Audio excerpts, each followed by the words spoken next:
Welcome to the Dynasty One podcast. I'm your host, Carl Safchik, and today I am joined by two fellas who I've known a lot longer than a Scaramucci tenure, and that's Eric Harder and Tim Stafford. How you doing today, guys? Quite well, thank you. Yeah, I'm doing a lot better than the other guy that you just brought up. So, but it's not the Dynasty One politics podcast. No. I won't go any deeper than that. No, I mean, I think it's funny for everybody on both sides, but maybe I'm incorrect there. So today, joined by Tim. Everybody knows Tim. If you don't, he's been around. He kind of laid the roots for this podcast. He was a host of the DLF podcast for many years with Jarrett. So I think everybody knows Tim, but if you don't, that's a little background on him. So here we are. We're week 1 of training camp. We've had a few days of training camp for a lot of teams, maybe 1 or 2 days for some other teams. And we've got some stories to talk about already. We'll actually, you know what? Before we start, I was just telling the guys beforehand, one of our friends, Gerald Parker, you can find him on Twitter at Gerald Parker 385.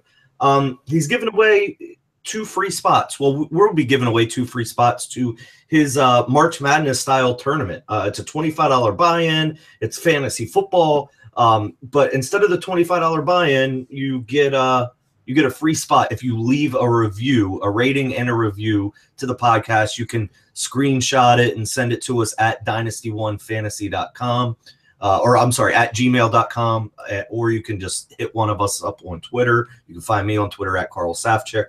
And it's $1,000 to first place, $200 to second place. But it's a fantasy style, like March Madness style tournament. So it looks like a lot of fun. He sent me a lot of the particulars, 20-man rosters, kind of like you would see with any fantasy style game. So I'm sure he could give you much more information, but it's a free $25 buy-in to a tournament that plays $1,000 to first place. So leave us a review, email it to us, screenshot it, send it on Twitter, and I'll pick 2 people at random and give Gerald your information, and you could get in the March Madness style fantasy tournament. Now to news and notes. This from the not so surprising category. Washington Redskins tight end Jordan Reed was placed on the active/pup list. Injury designations have become a regular occurrence for Reed. Tim, I'll start with you. Does this twisted ankle concern you? No, I don't think it concerns me. I mean, it would with some players, but not with Jordan Reed. I mean, injuries have to be baked into anyone's thinking on Jordan Reed. I mean, I don't think I can't really imagine a scenario where I'd own Jordan Reed or where I'd draft Jordan Reed in a dynasty startup. I mean, his ADP is way higher than what I would ever pay for, given his history and what I could see being the scenarios for Reed going forward. I mean, I guess arguably maybe a sprained ankle is a good thing because it doesn't seem like he could get concussed during training camp while having a sprained ankle. Right. If anything, he's sidelined for some of the more serious injuries like the concussions that he had. Now, let me ask you, Tim, where would you be drafting Jordan Reed if there weren't any injury issues? Probably about where he's being drafted, maybe higher. I think, if I'm not mistaken, I looked at his ADP before the show. I think it was kind of around pick 40 something. I mean, that's late 4th round. Yeah, that seems maybe around or so late if he truly had no injury issues. But, right. So you would consider him maybe late second, maybe third. Yeah. But third. if in this world where he has no injury issues, but I wouldn't consider him at pick 44 with the injuries that he has. But it's still probably unlikely that I would have him anyway, because I would err on the side of going late with tight end. So he wouldn't probably be a player I would pick, but if I was going to take a tight end early, I'd love him. But sure. Just sounds like more out of strategy for the position. Exactly. Eric, does the twisted ankle concern you? Yeah, sort of echoing Tim here. It doesn't concern me because I don't have him anywhere. And most of that is because I didn't really want to own him at his cost. I'm not a medical doctor, so I can't really speak to this. I know we hear about the phrase compensation injury. I don't know if an ankle and a hamstring could somehow be related, because those that we know are his two trouble spots, concussions and hamstrings. So, well, it was a toe that he was dealing with most recently. So this could hypothetically, I mean, I don't know, but the thought is it was an overcompensation injury. yeah, so I don't know if that can be compensated further. My guess, I'm not even going to guess, to be honest with you, because I just have no idea. But also, yeah, I guess it's kind of sort of good, because it means he can't pick up a more severe injury, like Tim said. So it's perhaps a blessing in disguise. I'm sort of with Tim as far as just the strategy goes. I don't have any Jordan Reed just because I'm probably not drafting tight end that early almost ever. Unless it's like I did draft Rob Gronkowski in a redraft best ball second round where it was 1.5 per reception for tight ends. But other than that, I'm normally, and especially not in Dynasty, I'm not really drafting tight ends early. But if I were to, if like Tim, my strategy just wasn't to draft tight ends early, the players going around him have their own issues. Martavis Bryant isn't even reinstated yet. We're going to talk about him later. Corey Coleman still dealing with hamstring injuries. Lamar Miller, not only injuries, but just poor play last year. Tyreek Hill, we don't know what he's going to be. So there's a lot of question marks at a lot of players around that. So I don't know. It seems to me that maybe his injury is baked into his price. But again, I think like Tim, I'm not drafting him for reasons other than the injury. All right, so what we've been doing lately is talking about some like quarterbacks that you would think aren't really big news in Dynasty, but I think 2 QB leagues have kind of taken over, so I think it's worth talking about. The Baltimore Ravens are discussing signing free agent Colin Kaepernick. If he signs behind Joe Flacco, and that would be the overwhelming thought that he would be behind Joe Flacco, and I just looked at Flacco's contract the other day. I mean, we all knew it was big, but they're not getting out from under that anytime soon. So even if it comes up that maybe you think Kaepernick's better, I think the only thing taking Joe Flacco off the field is injury.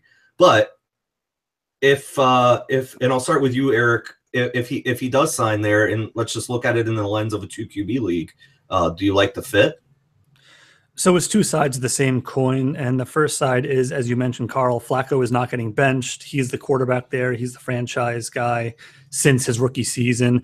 And I know he tore that ACL a couple of years back, but in general, he's a durable guy. He doesn't really get hurt. So I just don't see Kaepernick getting on the field. However, on the other hand, I think that this is the type of coaching staff that can help him. And I think this is the type of coaching staff that, let's say he signs a 1-year contract to be the backup, they will create positive news about him if they believe that he's doing what he's supposed to be doing. And perhaps then looking forward towards 2018, if he's gaining these positive reviews and maybe people stop focusing about the quote unquote off the field stuff, then yeah, it moves the needle a little bit more, because we know that we do not have 32 quality starting quarterbacks in the league. Probably not even 20 to 25 quality starting quarterbacks in the league. So he's still young enough that I think if he can make some positive news, then perhaps he's in the 2 QB league, certainly worth an end of the bench stash moving forward, but not for 2017, in my opinion. Tim, how about you? Yeah, as usual, I agree with Eric. I mean, obviously, I think if he does sign with Baltimore, I mean, I think his immediate value declines pretty significantly. I mean, he's probably worth more right now unsigned than signed as Joe Flacco's backup, because I would think there's going to be an injury. Something's going to happen, Teddy Bridgewater style, that gives Kaepernick a better opportunity to play immediately, I think, than this. But you know, I think as Eric describes it, to the extent that he did sign with Baltimore, I think he could have worse situations. I think he just needs to get on a team and have this noise go away and then have the focus be on football. But I do think from an immediate perspective, I think he'd have a temporary drop in value. So I was kind of looking at it from a different angle than you two. Eric, I do like how you brought up I do think this is a good coaching staff to kind of revive his value. I mean, he already worked with Greg Roman before, obviously worked with Harbaugh's brother. But the angle I was looking at, I don't know if you guys are familiar with Jeremy Funk's work.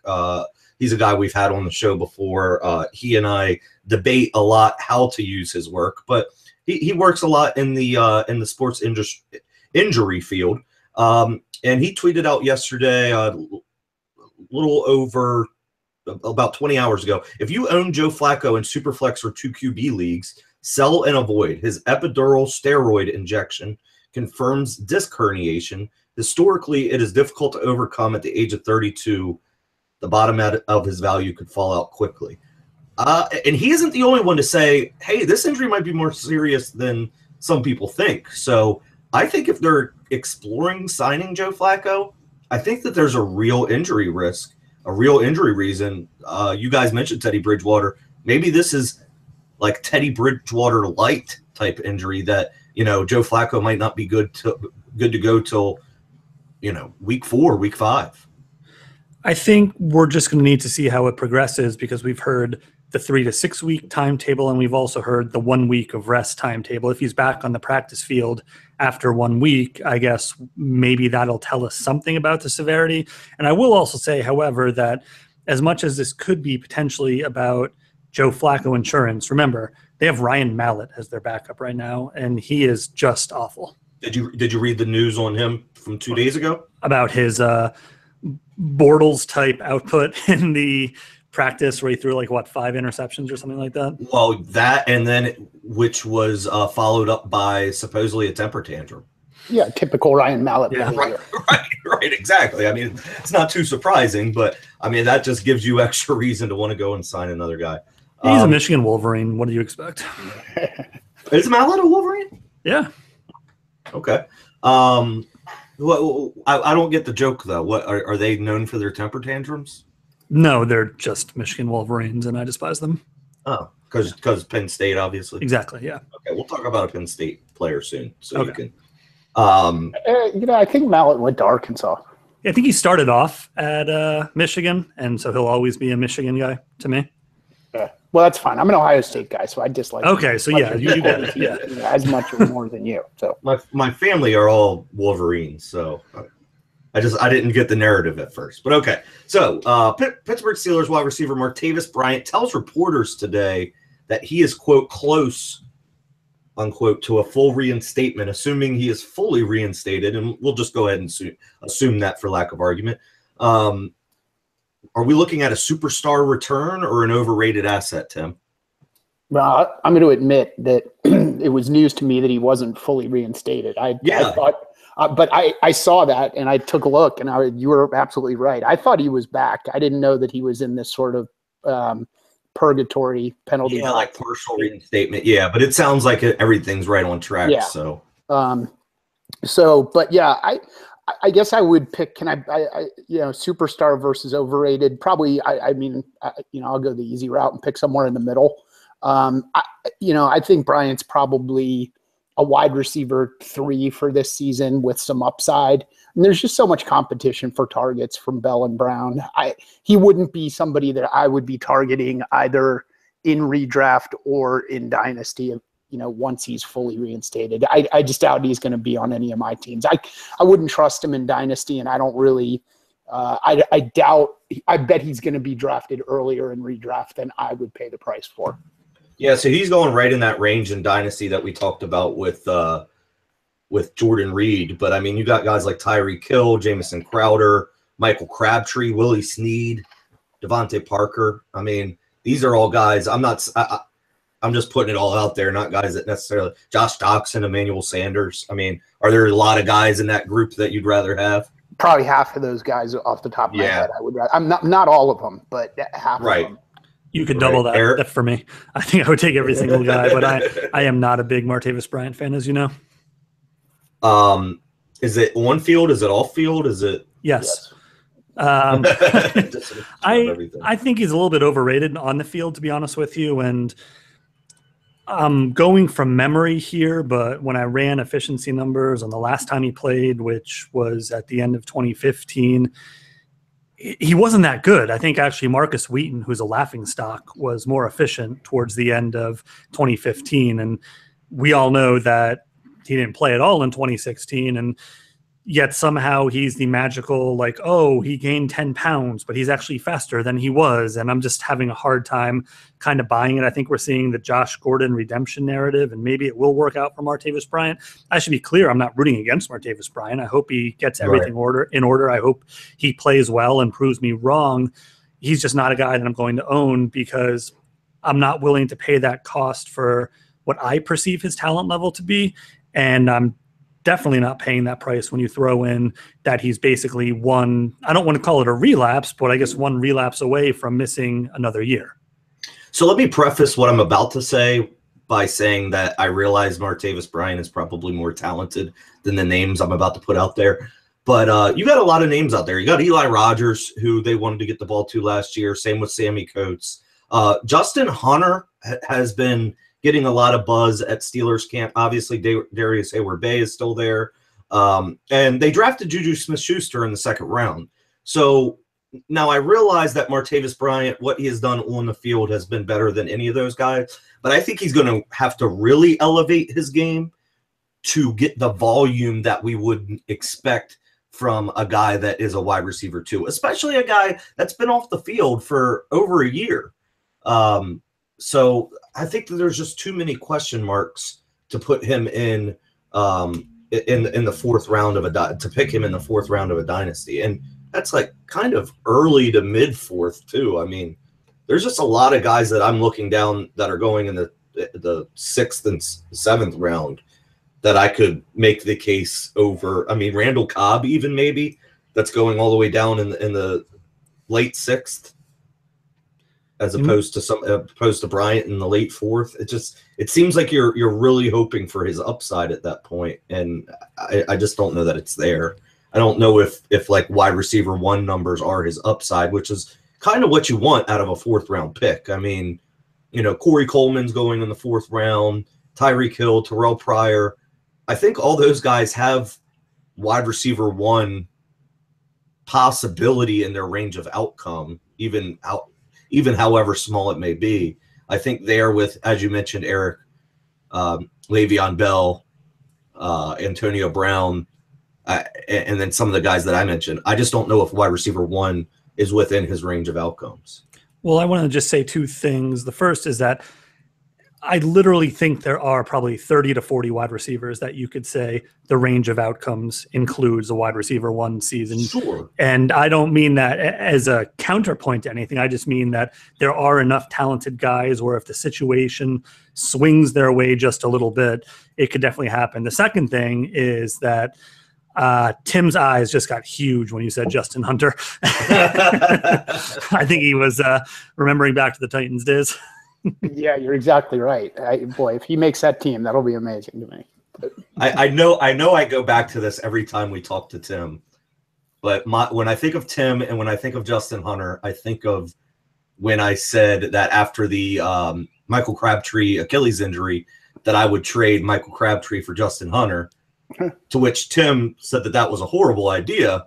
But in my defense, Tim said, well, good luck next year. You'll have the 101 and you'll be able to get Marquise Lee. Who still is worth more than Justin Hunter. That's true. That's true. All right. Well, let's stay with the Steelers. Le'Veon Bell, the star running back in Pittsburgh, has yet to report to another training camp.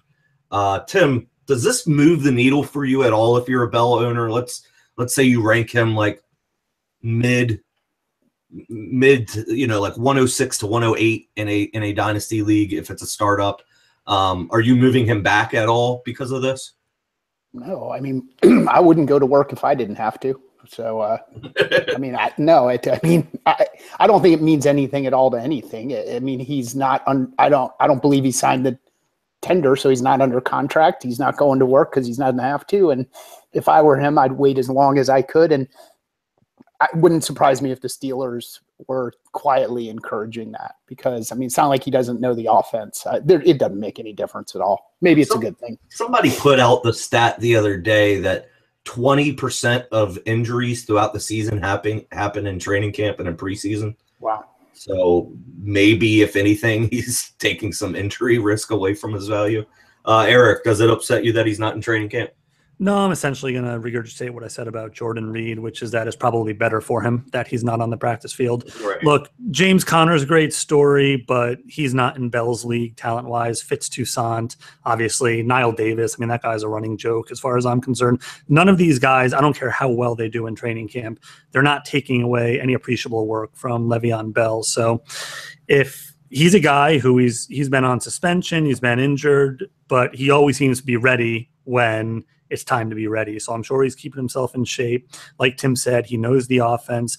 He's arguably, outside of Big Ben, the most integral part of that offense. So this is really nothing to me. Eric, I know I've asked you a bunch of times. I don't know if I've gotten Tim's take on this. Tim, where are you drafting those top 3 running backs in a dynasty startup? First round. I mean, obviously. Sure. Or you're saying how many? Is it early? Is it late? Is it? You're essentially saying how many wide receivers would I take before them? Sure. How about I go down the list? Would you take OBJ over them? Yeah. Would you take Antonio Brown over them? Yes. Evans? Yes. Cooper? Would I? Right there. Maybe. No, probably not. How about Julio? No, I would probably take David Johnson over Julio and so Cooper. You would take 4 wide receivers: OBJ, Antonio Brown, Mike Evans, and maybe Amari Cooper, and then you would take the 3 running backs. Yes, that's probably right. And that's similar to you, right, Eric?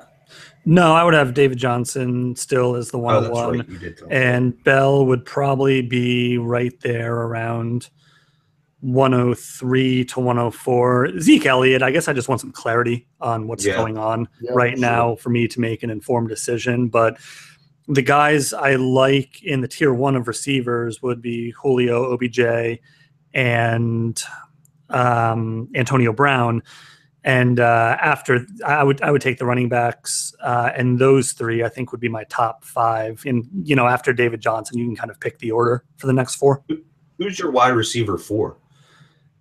Off the top of my head, I'm not entirely certain. I think it's Evans is one of the 4, and then I actually have I think T.Y. Hilton might be my number 5 because I'm extremely high on him as well. So does the Andrew Luck news worry you about T.Y. Hilton? No, not really. If we find out that he's missing an entire season, I mean, T.Y. Hilton was, I think, an 1,100-yard receiver right around there with Matt Hasselbeck starting a lot of games. So the splits are kind of outrageous. Yeah. But I mean, that's I to be honest with you, I don't even know who the Colts backup quarterback is right now. I'm just guessing he's better than a 40-year-old Matt Hasselbeck.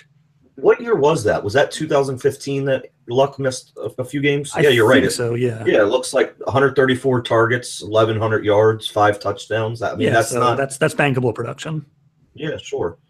Tim, does the Andrew Luck news scare you a little bit with T.Y. Hilton? I mean, they're saying Luck might not even be ready for week 1.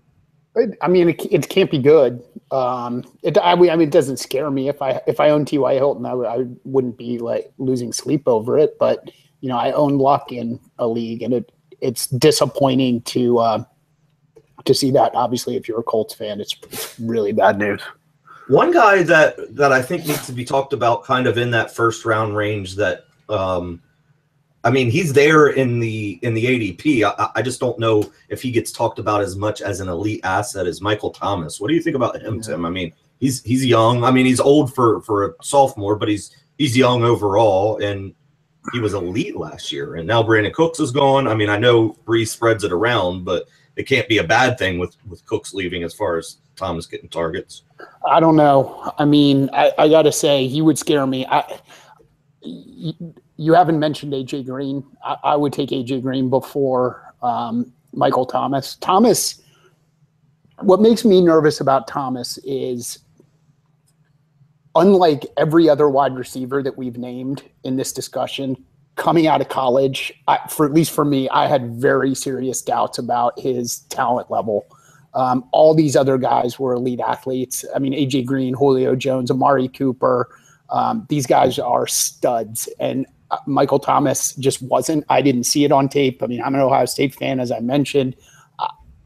I would be very hesitant with Michael Thomas. In fact, the one league where I owned him after I drafted him, I believe I drafted him 107 in that rookie draft. I put him up immediately saying, I'll take any, what would have been 2017 first, left him out that way for the first 8 weeks or so of the season, never got a taker, flipped him this offseason. It's a contract league, but I flipped him for AJ Green and Keenan Allen, and I am happy to be rid of him.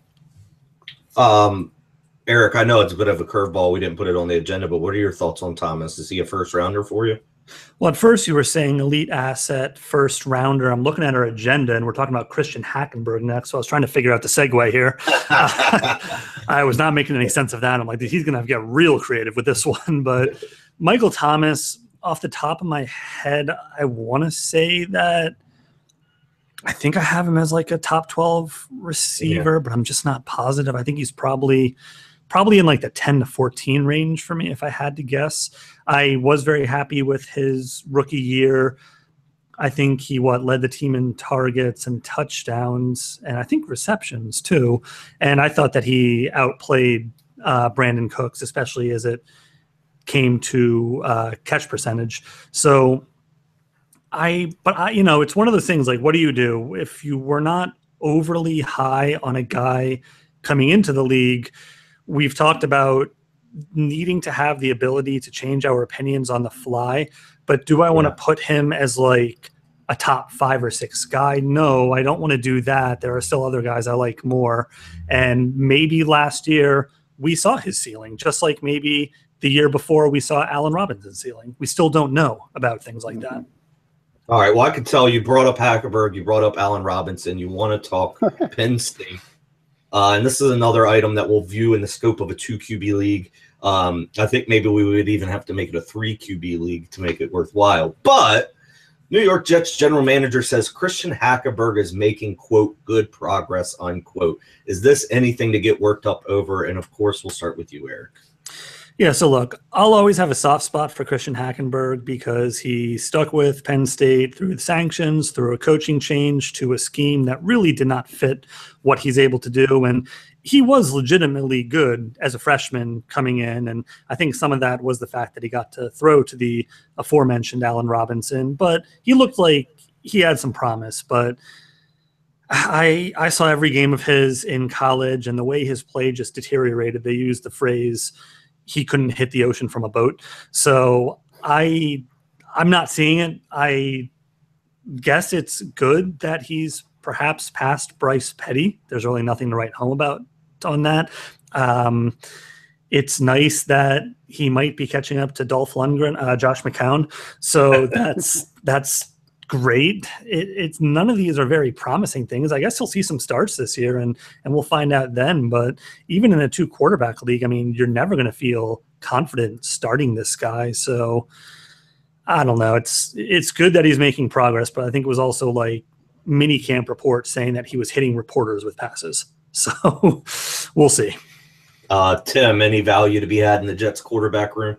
No, I mean, I don't think so. I think even, I certainly would rather own Kaepernick even behind Flacco. But I guess if he starts, then he's valuable in a 2 QB league. But I can't see how he'd be valuable in a super flex. I mean, he's going to be outside of the top 24 even if he's the starter, outside of the top 24 in any normal week. So, I mean, you don't want to be starting him even in a 2 QB league.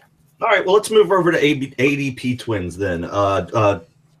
Tim sent me all of these, so a couple of them actually look pretty fun. We'll start off with C.J. Anderson and Samaje Perine, and I'll start with you, Tim, since you set these up. I know that you obviously found them interesting. They are being selected basically as twins. C.J. Anderson 73.83, Perine 73.83, and Perine at 74. Tim, who would you rather have between those two? At first when I sent these to you, I was thinking that this was kind of like a known quantity versus shiny object sort of argument. But upon reflection, I started thinking more and more about it, and it really is incredibly hard for me to come up with any argument where you'd rather have C.J. Anderson. It doesn't really make any sense to me, actually. I mean, I think you'd have to. I mean, I guess maybe now that Devontae Booker is going to miss time, I'm not exactly sure how much time, but it seems like a significant amount. Maybe Anderson becomes slightly more valuable, but I mean, you'd have to really believe that Jamal Charles is completely done and isn't going to eat into Anderson at all, which I personally don't believe. I mean, Anderson, I suppose, is probably almost surely going to outscore P. Ryan for the total 2017 season. Sure. But I don't know about that in a per game basis. I think down the stretch, P. Ryan could be a very valuable asset, and it is Dynasty we're talking about. So to me, it seems like it's really almost a slam dunk that P. Ryan should be getting taken before C.J. Anderson. Yeah, I like P. Ryan a lot. I think his situation looks a lot better than what it actually is. I kind of agree with you. It might be until down the stretch that he really starts getting the ball. I don't know why C.J. Anderson's being drafted this high. I still really like Jamal Charles. Eric, are you going to make it 3 for 3, or are you going to like Anderson? I'm not going to make it 3 for 3. I want to play the Dikembe Mutombo to Tim slam dunk and do a little bit of finger wagging there. I do like C.J. Anderson. I know he has really shown nothing in the way of sustained success, and injuries certainly played a part in that.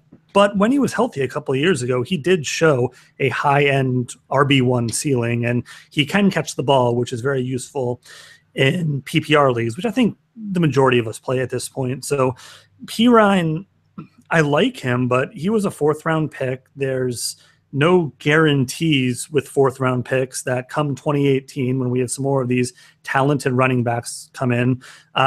There's no guarantees he's going to retain the starting job. And getting back to Anderson for a second, I do feel like we have a couple of instances of the NFL trying to tell us something. The first was Miami trying to sign him to a pretty good contract. The second was Denver matching that contract.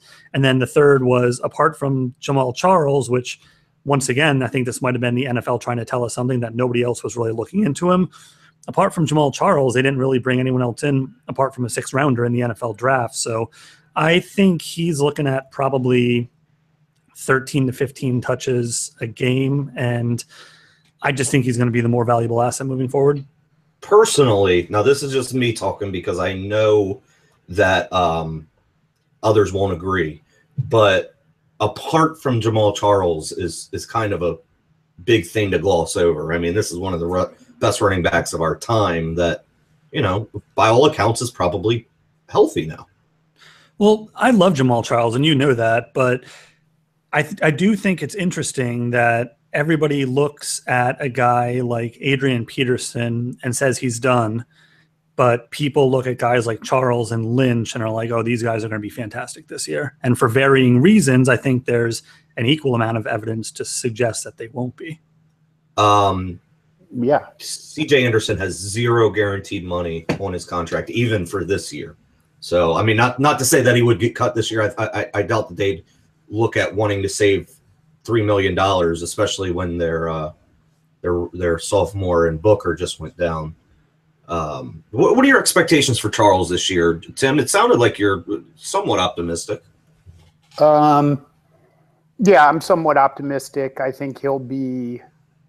I'm trying to think who he might remind me of from the past, but it's escaping me. I don't know. He's going to be a borderline running back 3 for PPR fantasy, maybe 35th, 40th, something like that in terms of running back ranking, something like that. I could see him being even higher. Okay, so next one, and this is somewhat, and you mentioned it just philosophically, Tim, this is somewhat similar.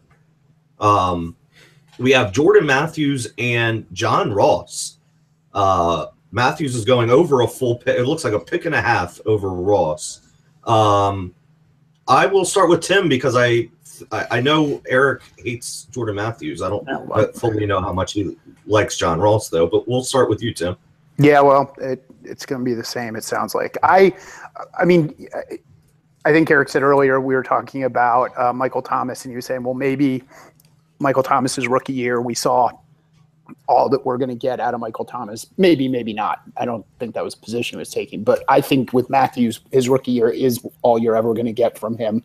And it doesn't surprise me that he came in and had a solid rookie year. Matthews, coming out of Vanderbilt, was a highly polished player, but I thought at the time that he probably peaked as a senior at Vanderbilt, and there wasn't a whole lot of upside there, and his career in the NFL has sort of proven that out. I think Matthews has consistently been overrated in fantasy. I mean, it wouldn't really all that much surprise me if he almost had 1,000 yards one season, but I wouldn't be surprised if he never has 1,000-yard season. I would absolutely every day of the week take the upside and the unknown quantity of John Ross. He's a talented player. I think he's being undervalued in rookie drafts. I would for sure take the upside of Ross over the known quantity of, wide receiver 3 for life, Jordan Matthews. Eric, even with what Tim said, and when I know what you're probably going to say, this is a guy that's averaging about 900 yards a season, about 6 touchdowns a season, but his yards per reception have declined by a full 2 yards over the past 3 seasons. So what do you want to say about him? I think people tend to forget that Jordan Matthews is a slot receiver. Just because he's a little bit bigger and maybe a little bit faster, he's a very limited route runner. He doesn't play on the outside.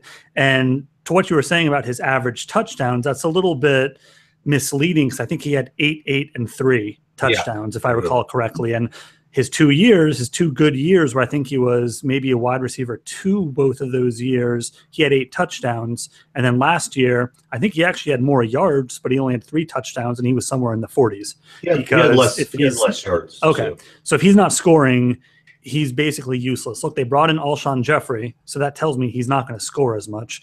Zach Ertz is improving. Torrey Smith is going to siphon a little bit there. Even a guy like oh, wait, never mind. Even a guy like, Trey Burton might, get like an extra 100 yards or something this year. So, yeah, I'm not in on Jordan Matthews. I've never really been in on Jordan Matthews, but he's like this like dynasty cat. He's got 9 lives. People want to keep pumping him up, and I think he's just a thoroughly average player. I haven't seen the hype this year, though. I've seen a lot of, you need to buy Jordan Matthews low, blah, blah, blah. It's like, yeah, but you've been saying you need to buy Jordan Matthews every year. Now you're just saying you buy him low because he had a bad year last year. Right. What about your thoughts on John Ross, Eric? I don't know enough about John Ross to really have concrete thoughts at this point. I don't believe that he's a one-trick pony. I am a little worried that he really only had that one great year in college, but he is legitimately the fastest player in the league. Maybe Tyreek Hill could give him a literal run for his money, but he, as per combine measurements, is the fastest player in the league. That counts for something. And if he can run routes, I think he could be like a T.Y. Hilton type player. So I'm friends with Jason on Snapchat, and he was taking videos of Cincinnati Bengals training camp, and Ross just looks at not even top end fast, like his body movements, his arms, his cuts, everything he does, it looks like you're just pressing fast forward. It's amazing. Would you take him over Philip Dorsett? Hopefully Ross is what I thought Philip Dorsett would be. Hey, look, Philip Dorsett's going into his 3rd year in an offense with T.Y. With Chester Rogers currently beating him out for the wide receiver 3 role. I think that was the Roto World blurb today. Oh man, today really? Yeah. I didn't see that one. I figured that would have been your top news item. I get Roto World updates. I did not see that one. Maybe I did, and I just swiped over and I erased it from my memory. All right, so Eric, Will Fuller at 121.67 or Curtis Samuel at 122.17.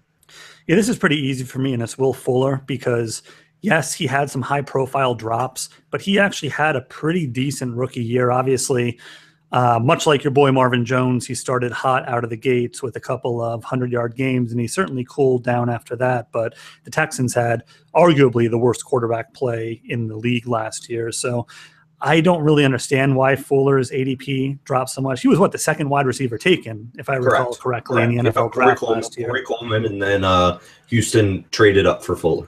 So I think he has a much more defined path to targets. Obviously, DeAndre Hopkins is there. I'm a little bit of a Fedorowicz fan as well. I think he's a little bit underrated at the tight end position. But Curtis Samuel, he's behind Kelvin Benjamin for sure. He's behind Greg Olsen. He's behind – I know you're shaking your head because you're not a big Kelvin Benjamin fan, but he's behind I mean, he's behind him for now. McCaffrey, but I mean, probably he's behind McCaffrey. as well. Yeah.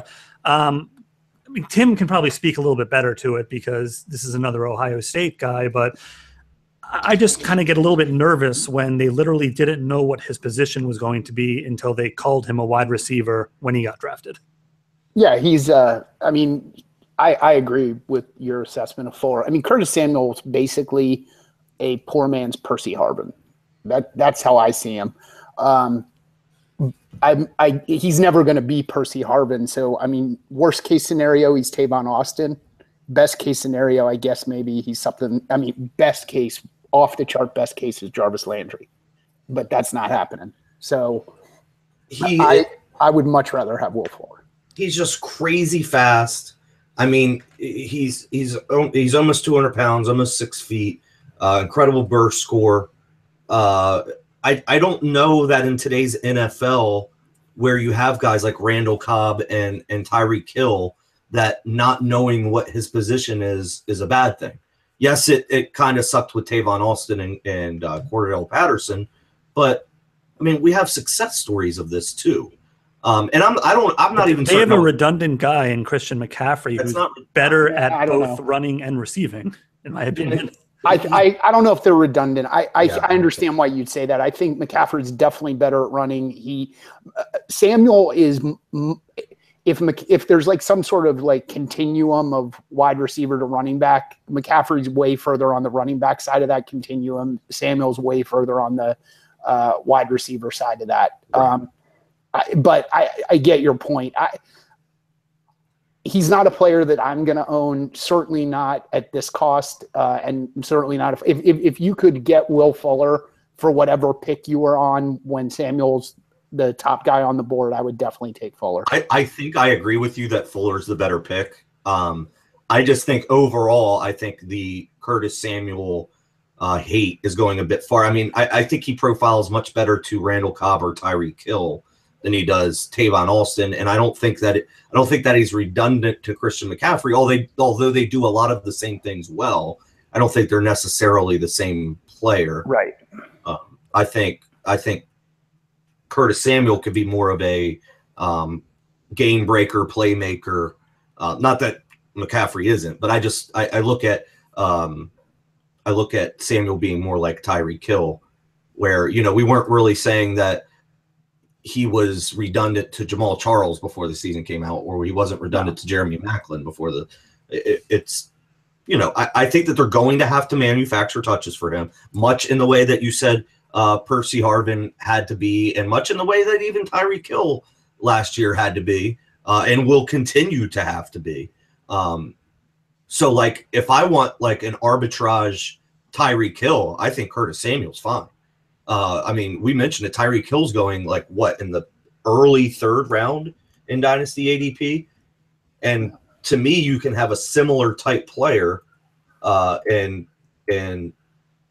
see, where's Tyreek Hill going? Tyreek Hill might be the candidate for the greatest drop in ADP this year. 100% agree with you. Okay, and he could be just as valuable to the Kansas City Chiefs next year as he was last year and still not be a fantasy stud. But I think you're projecting all downside on Tyreek Hill and all upside on Curtis Samuel is what it sounds like. No, I'm not. I would obviously much rather have Tyreek Hill. I've seen him do it on the field, but I just think he's in the 40s. There's certainly room for him to grow. I mean, obviously it's not the be all end all, but at least a few clips I've seen of him in the Chiefs training camp. I mean, he's catching long passes. He's catching contested passes. I don't know. I think I know Matt Harmon's reception perception was pretty high on Tyreek Hill as well. On BLF, for some reason, it says that Tyreek Hill is 0 feet 0 inches. I just wanted to point that out.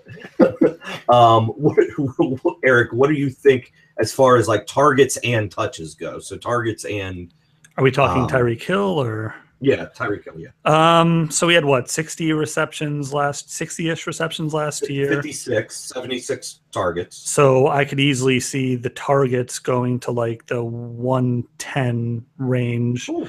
I mean, Macklin's gone, and it's basically Kelsey is the only other proven guy there. I'm not a huge Chris Conley fan, and I think they only took, what was it, one guy in the 4th or 5th round at receiver, I want to say. So I don't think 110 targets is out of the question. And for rushes, I don't know, conservatively 25 to 30. Yeah, he had 21 last year, so I think 25 to 30 would be. And he was, what, about a 50% player last year? His snap count was very low. That is correct. So and that's what worries me for this year is while maybe he could be extremely efficient on the snaps he does get, yeah, man, that wide receiver depth chart just looks bad. Chris Conley, DeAnthony Thomas, Albert Wilson.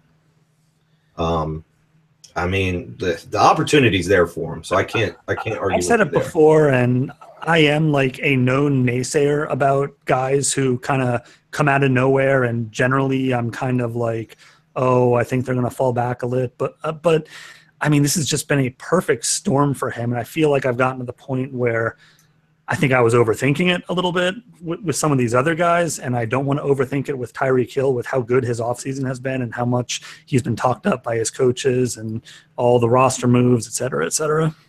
I mean, but just some of the other players going in that range, Terrell Pryor.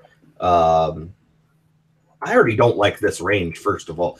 We've said this before on the podcast. Like, I feel like every year there's some rounds you just don't want to be picking in. Yeah, and I think everything outside of the first is basically a crapshoot as far as I'm concerned. Yeah, the 4th is, well, I mean, I like all the options down to about Demaryius Thomas and Stephon Diggs at 35 and 36. That 4th round looks rough. That's when you start considering quarterbacks. I wouldn't, but you know, the people participating in the ADP mocks are taking 2 quarterbacks, Luck and Wilson, in that range. And you're taking a lot of guys with question marks. Pryor, Tyreek Hill, Isaiah Crowell played great last season, but we've seen exactly one good season out of him. We mentioned Jordan Reed earlier. We mentioned Martavis Bryant earlier. Lamar Miller, Dante Moncrief. I don't see the value in dynasty leagues being linear when it comes to the 1st, 2nd, 3rd, and then when we see the 4th. Does that seem right to you, Tim, or am I off? Yeah, no, I don't think it is linear. I mean, obviously, I mean, there's definitely going to be a drop off somewhere. It seems. I mean, you've certainly zeroed in on some particularly questionable players. I mean, I guess, you know, it's just the 1st round players ought to be super clean. This is where, you know, I think Michael Thomas makes me uncomfortable because, you know, these other guys that we talk about in the 1st round lack question marks, and now you're talking about the 4th round where basically every player has a question mark, and it's kind of a pick your poison scenario. And I, you know, interestingly, I think you've kind of sold me on Tyreek Hill amongst those players. I think I might actually want him amongst those players. I mean, I'd certainly rather have Tyreek Hill than Jordan Reed. Okay. I agree with you as far as not drafting tight end. I think between those 2 players, I think I would rather have Jordan Reed. We have one more ADP twin, and I'm going to start with you, Tim, because when you wrote this one, you said something along, I can't remember in the email, you said something like, "Are you serious?" ? And honestly, I don't know which way you're going to go. I think I do. I think I know which way you're going to go. But Danny Woodhead and Adrian Peterson, both with 127 ADP. Adrian Peterson has 127.83, so close enough. Which one would you rather have in dynasty leagues? I mean, well, I don't think it really matters dynasty league or redraft with this question, right? Sure, yeah, because of the players involved. Sure. But no, I mean that. I'm saying that because I think you're really looking at the near-term production for.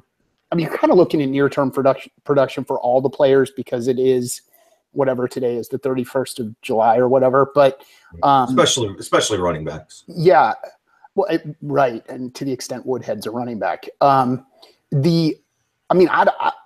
Like I said in my note,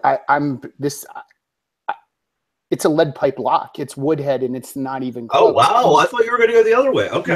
No way. I mean, Woodhead this year is going to be an every week starter in PPR Dynasty, every week. Adrian Peterson is going to be every single league. He'll get started the first week, and that'll be the only week that he's an every week starter. And so to me, it's not even close. I wouldn't doubt that if I was looking at redraft rankings, I'd have Woodhead 20 spots higher in redraft than Adrian Peterson. It's that unclose to me. What about you, Eric? Yeah, I own them both across multiple leagues, and I would much rather have Woodhead as well. I don't think it's particularly close. The Ravens pass catchers just seem to be dropping like flies, especially at the tight end position. And who better than to pick up those kind of short yardage, run after the catch type of targets than Danny Woodhead? So they have a couple of guys in Wallace and Macklin who we like. Perryman a little bit, still of a question mark, even though I like him some. But the Ravens, they like to throw to their running backs. And the other guy out of the backfield who would have been catching passes is missing the ear in Kenneth Dixon. So, yeah, I think it's Woodhead. I absolutely think he's another one of those guys who he's not going to be drafted anywhere near an RB1 due to his age, but he absolutely has PPR RB1 upside. He was the RB, 2 or 3 only a couple of years ago. So, Tim, let me see if I remember exactly what you just said. You said that in redraft rankings, you would assume that Danny Woodhead would be 20 spots above Adrian Peterson? Yeah, something like that. All right, so I don't like to give away pay content of other sites, but hopefully this is just one little thing. Danny Woodhead is 23 spots higher than Adrian Peterson on 4for4 PPR rankings done by John Paulson, and we all love 4for4. Yeah, well, then there you have it. Danny he's Woodhead better than me. He's better at that than I am. So yeah, he's one of the best. 20. It's 23, not 20 spots. Yeah. So Danny Woodhead is the running back 19. And according to John Paulson at 4for4.com, Adrian Peterson is running back 42. So, yeah. I think we all agree on that, right? Yep. Do you think, Tim, that Adrian Peterson still holds name value? You think that's why? It has to be that. I mean, what else could it be? I mean, it couldn't be the situation because it's bad. It could be the other options because we just said there's one right there for you we want him 23 spots earlier in redraft. So, I mean, I can't imagine there'd be no other reason that I could think of than name value. I guess there's this person. I guess maybe this is one of those once burned, twice wary, because this is, it's like when he came back from that ACL injury, he dropped in both redraft and Dynasty, and then he comes back and he's like, whatever, the third best running back. So I don't know. I mean, but I'll tell you this, I'll go out on a limb and take Woodhead, and if I'm wrong about it, I'll risk being wrong that way. I wouldn't risk being wrong the other way. Right. All right. Well, it looks like we're just about out of time. I'm doing a mock auction for rotoworld.com tonight that I need to get prepared for. And we went over everything. Actually, there's one more thing I wanted to get to, and I just got out of the agenda. But I wanted to ask you, because we were just talking about redraft rankings and how they can affect things in Dynasty. I'll ask you each for one player. What is one player, and I'm thinking like 27 plus, like I'm going to say veterans, but I'm thinking 27 plus. What is one player that could see their ADP rise because of obvious, good play on the field between between now and this time next year? And I started writing an article about this, and I used Doug Baldwin and Aaron Rodgers in 2016 as examples. Eric, do you have one that comes to mind? Yeah, I mean, I had 3 that I wrote down, so I'll name all 3 and go in depth on the last guy because he's pretty far down the list. So the first 2 were John Brown and Deshaun Jackson at ADPs of 76 and 102.5 respectively. I expect them to have good years, but the guy who is much more of a dark horse and has a long way up to go, even though I doubt he'll climb that high unless he has just a superb season, it's Cole Beasley at 179 for an ADP. That's a really low ADP. The Cowboys really didn't do anything to address their pass catchers unless you count re-signing Terrence Williams, which I really don't. I almost view that as a good thing. If the only thing that they did is to bring in to bring back Terrence Williams. So a lot has been written about, and again, I hate the offseason strength of schedule argument because we just don't know. We're basing a lot of it off of last year, and maybe we can predict a little bit based on rookie draft, like I mean NFL rookie drafts and free agency, which defenses are going to improve, stay the same, get a little bit worse. But a lot has been said about just these real tough matchups that Des Bryant's going to be facing. And I know they have Jason Witten there, and he's a guy who we bury every year, and all he does is function as a boring back-end tight end one. But I think Cole Beasley, he's arguably the number 2 guy there. He and Witten are probably like 2A and 2B, I think, in the pecking order. And I just think that I think he had 800 some yards last year. It's not a huge stretch to say 1,000 yards is out of the question if that happens. I mean, he's a weekly starter. He's a reception guy. He's scrappy. He's gritty. He's a coach's son. So he could jump 4 or 5 rounds, I think. All right. You said was that 2 that you gave us? Well, I named 3, but Beasley's my guy that I'm going with. Okay. Okay. All right. Tim, do you got one? Yeah, I'll tell you, this was a harder question. The pickings are fairly slim. Sure. I'll kind of go with a deep one, what I think is a fairly deep one as well. I'll say Jack Doyle. Doyle's being taken pretty late. I think his ADP's in the 130s. I can see him being a weekly starter at tight end in redraft this season. If that's the case, he's worth more than, whatever a 13th round or whatever that is, a 12th round pick in Dynasty. If you're going to get a player that, maybe that moves him up 3 rounds if he's a week in and week out starter at tight end. That's a really good one and goes right to the point of the question of like which players are going to have a good 2016 season, because he is projected to have a good 2016 season. And yeah, he's all the way down at 130 overall, which is what, the 11th or 12th round? Yeah, something like that. That could be a good one. All right. Go ahead. No, I was just going to say, I think, to me, you're playing off the Jordan Reed thing that we've hit all times.